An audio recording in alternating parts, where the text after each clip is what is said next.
मित्रों, राजस्थान में जिस तरह की नकारा निकम्मा सरकार पिछले 4.5 साल से चल रही और उस सरकार के चलते हुए राजस्थान में जिस तरह से बदहाली हुई है, एक तरफ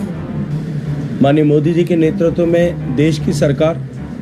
गरीबों के जीवन में परिवर्तन लाने वाली योजनाओं के माध्यम से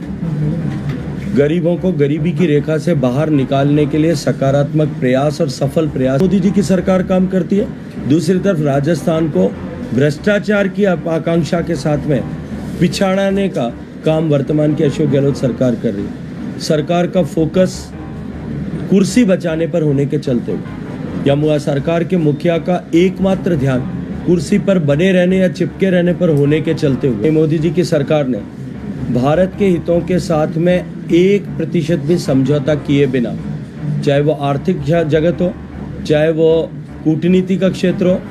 और चाहे वो सामरिक या सीमाओं की सुरक्षा का क्षेत्र हो या देश की आंतरिक सुरक्षा से जुड़ा भविष्य हो, जिस तरह से इन सब विषयों पर सुदृढ़ता के साथ में काम किया है, कड़े और कठोर फैसले लिए, उसका परिणाम आज दिखाई देता है। एक तरफ भारत की छवि पूरे विश्व भर में बदली है और विश्व राजस्थान के 7.5-8 करोड़ लोगों ने कीमत चुकाई है। किसान खून के आंसू रोने के लिए मजबूर है। युवा का भविष्य अंधकारमय दिखाई देता है। राजस्थान में जिस भी परिवार में युवा बेटी है, युवा बहन है, युवा बहू है, वो परिवार अपने आप को असुरक्षित महसूस करता है। न राजस्थान में घर सुरक्षित बचे।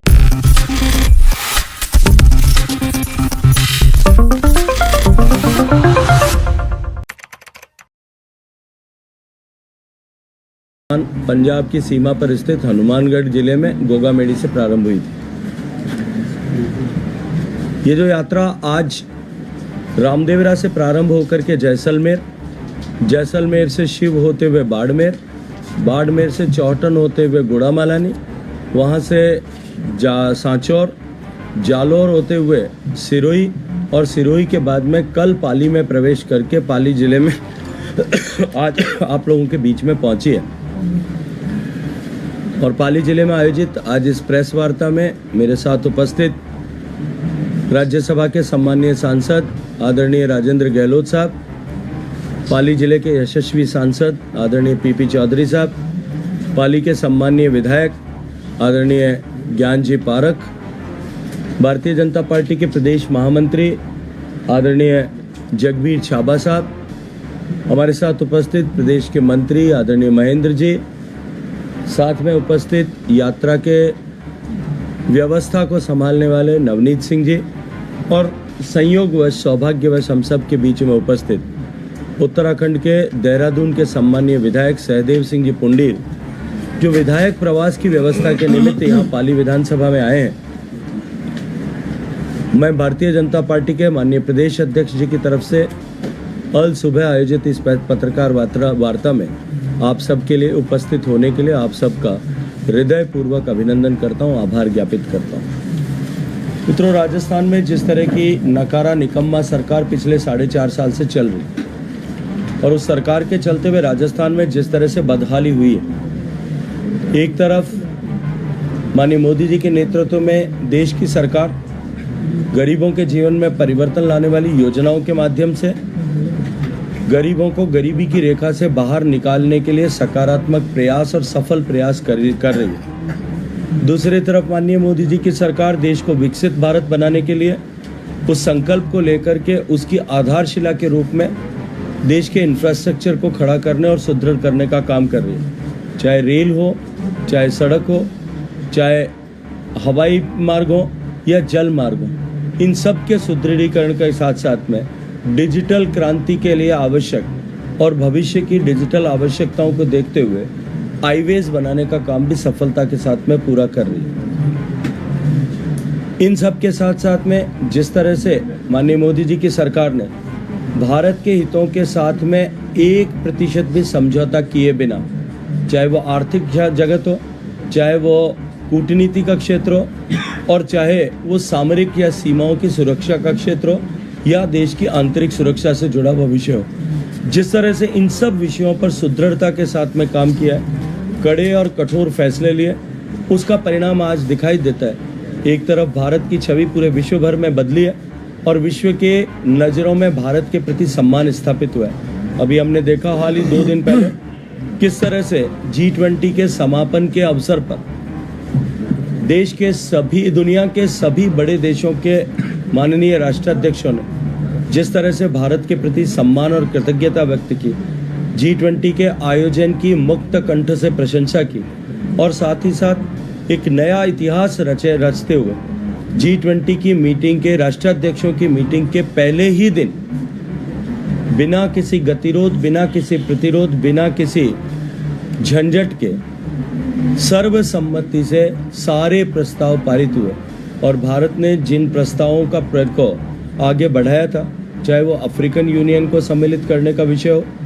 चाहे वो इकोनॉमिक कॉरिडोर बनाने का विषय हो, चाहे वो आतंकवाद के प्रति G20 देशों के ज़ीरो टॉलरेंस की नीति हो, और चाहे मिशन लाइफ को आगे बढ़ाना जो माननीय मोदी जी ने कहा, जो पूरी दुनिया को दृष्टि दी है, इन सब विषयों पर जिस तरह से G20 में राष्ट्राध्यक्षों ने संवेद स्वर से भारत द्वारा प्रस्तुत की गई अवधारणा के साथ खड़े होने का संकल्प दोहराया है, ये निश्चित रूप से भारत की बदलती हुई छवि, भारत की बढ़ती हुई हैसियत और भारत की बढ़ती हुई ताकत के रूप में दिखाई दिया। एक ग्लोबल साउथ के लीडर के रूप में, रिप्रेजेंटेटिव के रूप में माननीय मोदी जी की पहचान बनना भारत के लिए निश्चित ही सम्मान का विषय है। लेकिन दूसरी तरफ जहां भारत एक तरफ समग्र दृष्टि से हर एक क्षेत्र में प्रगति करता हुआ धरती से लेकर के, स्पेस से लेकर के चांद और मंगल ग्रह तक अपने पदचिह्न बना रहा है, वहीं दूसरी तरफ वो राजस्थान जो 2013 से 18 के कालखंड में डबल इंजन की सरकार के चलते हुए प्रगति के हर पैमाने पर देश में सबसे ऊंची पायदान के प्रदेशों में एक था। माननीय मोदी जी की ये नीति कि जो कोई भी योजना प्रारंभ करेंगे उस योजना को 100% धरातल पर उतारने और हर एक लाभ जो है पात्र व्यक्ति को उसका लाभ मिले, इस दृष्टिकोण से योजनाओं का सूत्रपात करेंगे, इस दृष्टिकोण से योजनाओं का इम्प्लीमेंटेशन करेंगे। उस इम्प्लीमेंटेशन की दौड़ में राजस्थान जहां हमेशा ही पहले, दूसरे, तीसरे पायदान के स्टेट्स में रहता था, वो आज पिछड़ करके इस भ्रष्टाचारी सरकार के चलते हुए आज नीचे के पहले, दूसरे, तीसरे पायदान पर पहुंचा है। यदि मैं जल जीवन मिशन मात्र की बात करूं जो सीधे प्रत्यक्ष मेरे मंत्रालय से जुड़ा हुआ है, राजस्थान को अधिकतम संसाधन देश में देने के बावजूद, 30,000 करोड़ रुपया देने के बावजूद भी भ्रष्टाचार की लालसा में जिस तरह से प्रोग्राम को डिले किया गया, जिस तरह से बार बार टेंडर्स को जो है जारी करके फिर खारिज किया गया, बार बार टेंडर्स को रोका गया, अपने चहेतों को पूल करके टेंडर न मिल सके तब तक के लिए टेंडरों को लटकाया, अटकाया, भटकाया गया, गुणवत्ता के साथ में सीवियर कॉम्प्रोमाइज़ किया गया और उसके घोटालों की जांच अब ACB से लेकर के एनफोर्समेंट डायरेक्टरेट तक सभी लोग कर रहे हैं। और राजस्थान इसके चलते हुए, जिस राजस्थान को सर्वाधिक पैसा दिया गया था, वो पैसा खर्च भी नहीं कर पाया और नीचे से दूसरे, तीसरे पायदान पर आज लटक रहा। ये परिस्थितियाँ कमोबेश सभी जगह, प्रधानमंत्री आवास योजना में भी इसी तरह के हालात हैं, स्वच्छ भारत मिशन की अगर मैं चर्चा करूं उसमें भी राजस्थान में इसी तरह के हालात हैं, गोवर्धन मिशन की चर्चा करूं उसमें भी इसी तरह के हालात हैं। एक तरफ भारत को आगे बढ़ाने के लिए मोदी जी की सरकार काम करती है, दूसरी तरफ राजस्थान को भ्रष्टाचार की आकांक्षा के साथ में पिछाड़ाने का काम वर्तमान की अशोक गहलोत सरकार कर रही है। सरकार का फोकस कुर्सी बचाने पर होने के चलते हुए या सरकार के मुखिया का एकमात्र ध्यान कुर्सी पर बने रहने या चिपके रहने पर होने के चलते हुए